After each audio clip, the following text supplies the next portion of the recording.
besimtari kur pendohet, vendos mos mu kthy. Po ja që ndodh për shkak të rrethonave, situatave, caktuara kështu me radhë, kthehet prap mëkat, bie prap mëkat. Çka nuk kupton mendimi mirë Allah na. Çi kombinimi mirë. Prap kërkoj falje. Nga se prap është Gafur Rahim, s'ukon veç një herë. Prandaj përsëritja e pendimit. Vjetë pa ta bo, po që prap. Nga se kur ka thonë pejgamberi sa hadithin që robi ka bo gjuna, e ka bo pendim. Ka ron gjuna, për ka bo pendim. Gjithmonë Allah e ka fal. Qysh e ka përmend Allah në fund, ato pse ja ka fal? Pse ja ka fal ato? Ai ka përsërit gjunën, prap ka ron pendim. U pendu sinqerisht, ai s'ka bëj gara.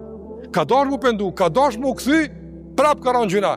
Në fund kur Allah ka përmend pse ja fali gjithmonë, e ka thonë sa herë të bëj gjuna, e kërkon falje gjithmonë ta fal, pse?